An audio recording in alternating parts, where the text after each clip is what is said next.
চলচ্চিত্রের মতো এরকম মাধ্যমকে টিকিয়ে রাখার জন্য আমাদের সরকারের পক্ষ থেকে আমরা চেষ্টা করব সর্বোচ্চ সবকিছু করার জন্য।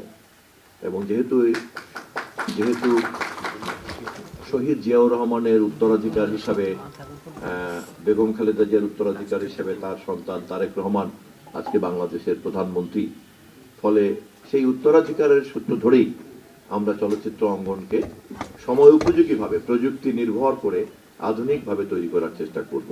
যে বড় বড় পত্রিকার হাউস যে পরিমাণ পত্রিকার পাঠক ধরে রাখে, তার চেয়ে একটা বেডরুমে বসে একজন ইউটিউবার কত গুণ বেশি দর্শক শ্রোতাকে ধরে রাখে।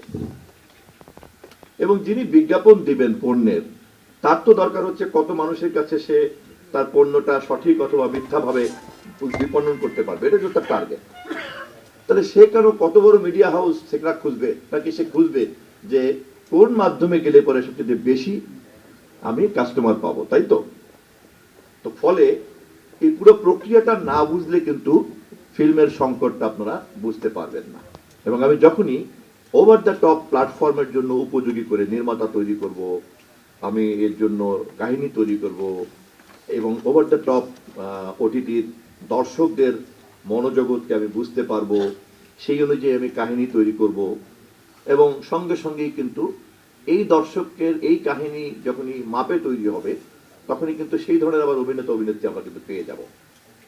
ফলে আমি মনে করি না যে প্রতিভার খুব একটা ঘাটতি আছে। কিন্তু সমস্যাটা হয়ে গিয়েছে যে গত 25 বছরে প্রযুক্তি এবং যোগাযোগ প্রযুক্তি এত দ্রুত একটা লাভ দিয়েছে যে এটার সঙ্গে আমরা তাল মিলাতে পারি নাই। আমরা সাধারণ মানুষ বহু কষ্টে অ্যানালগে উঠেছি, অ্যানালগে উঠে কিন্তু আটকে আছে, ডিজিটালে আর উঠতেই পারছি না। আমাদের হাতে যে টেলিফোনটাও আছে, আপনি যদি খেয়াল করবেন, এটা একটা স্মার্টফোন, আমার ফোনটা আইফোন, এবং স্বাভাবিকভাবেই যারা যারা আপনারা ব্যবহার করেন, উন্নত স্মার্টফোন ব্যবহার করেন, আপনি যদি আত্মজিজ্ঞাসা করেন দেখবেন যে এর কিন্তু পূর্ণাঙ্গ ব্যবহার আমরা কিন্তু খুব একটা জানি না। এবং অনেকেই কিন্তু এটা একটা ধরেন কি বলে আভিজাত্যের প্রতীক হিসাবে দামি দামি ফোন টোন নিয়ে ঘুরে টোরে। এবং সে যদি জানতো যে এর 1% 2% সে ব্যবহার করে, বাকিটা সে করেই না, সে জানেই না। অ্যানালগে আটকে থাকার কারণে কিন্তু আমার মাইন্ডসেট কিন্তু অ্যানালগ হয়ে আছে। আমি তথ্যমন্ত্রী হওয়ার কারণে আমার সুযোগ হয়েছে অনেক বিজ্ঞ লোকের সঙ্গে কথা বলার। তারা কেউ কেউ স্বতঃস্ফূর্তভাবে আসেন আমাকে পরামর্শ দিতে, এটা আমার জন্য খুবই সৌভাগ্য। এবং আমি তাদের কাছ থেকে শেখার চেষ্টা করছি, জানার চেষ্টা করছি, বোঝার চেষ্টা করছি। আমি একটু ধীর গতিতে চলছি, কারণ আমি জানি যে কাজটা অত সহজ না। এটা কেবলই এই প্রজন্মের তারা ঝলমল তারকাদের নিয়ে কয়েকটা বছরে একটা দুটো অনুষ্ঠান করাই একমাত্র কাজ না। এটা কেবলমাত্রই লোক দেখানো ও একটা প্রদর্শনী মঞ্চের যে একটা সুযোগ তৈরি হয় তথ্য মন্ত্রণালয়, সবসময় টেলিভিশন, সবসময় রেডিও, সবসময় আপনার সিনেমা জগৎ, সবসময় তারকাদের সঙ্গে ওঠা বসা, কাজটা কিন্তু আরো অনেক বড়। চলচ্চিত্রের মতো এত শক্তিশালী মাধ্যম এখন পর্যন্ত কিন্তু তৈরি হয় নাই। এত শক্তিশালী মাধ্যম কিন্তু তৈরি হয়নি।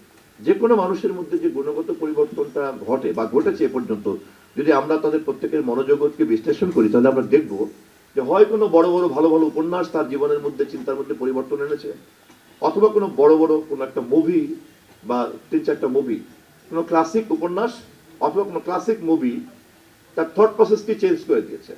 চলচ্চিত্রের মতো এরকম মাধ্যমকে টিকিয়ে রাখার জন্য আমাদের সরকারের পক্ষ থেকে আমরা চেষ্টা করব সর্বোচ্চ সবকিছু করার জন্য।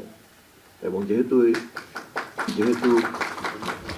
শহীদ জিয়াউর রহমানের উত্তরাধিকার হিসাবে বেগম খালেদা জিয়ার উত্তরাধিকার হিসেবে তার সন্তান তারেক রহমান আজকে বাংলাদেশের প্রধানমন্ত্রী, ফলে সেই উত্তরাধিকারের সূত্র ধরেই আমরা চলচ্চিত্র অঙ্গনকে সময় উপযোগীভাবে প্রযুক্তি নির্ভর করে আধুনিকভাবে তৈরি করার চেষ্টা করব।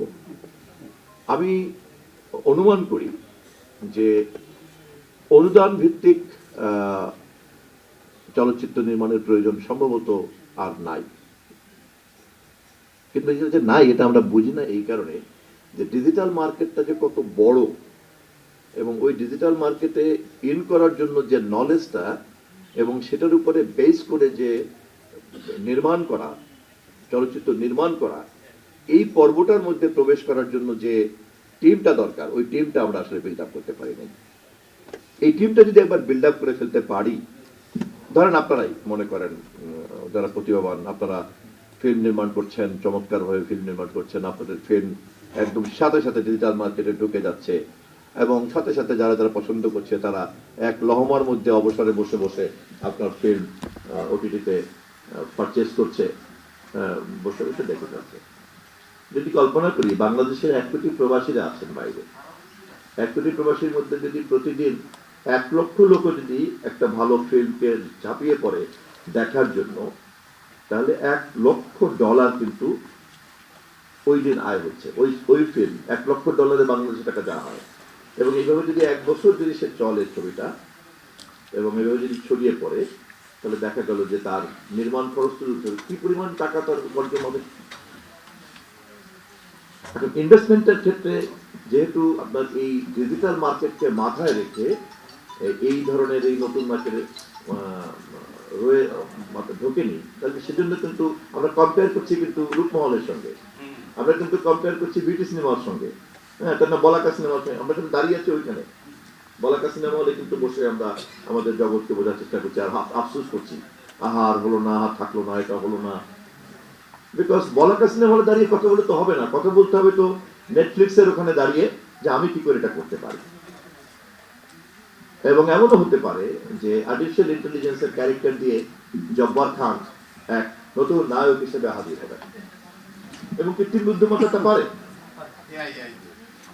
কৃত্রিম বুদ্ধিমত্তা এই জগতে একটা নতুন জব্বার খান হাজির করতে পারে, এবং একটা নতুন পূর্ণিমা সেনগুপ্ত হাজির করতে পারে। এবং এখনকার চলচ্চিত্র নির্মাতা, এখনকার তরুণ তরুণী অভিনেতা অভিনেত্রীদেরকে কিন্তু চমকে দিতে পারে।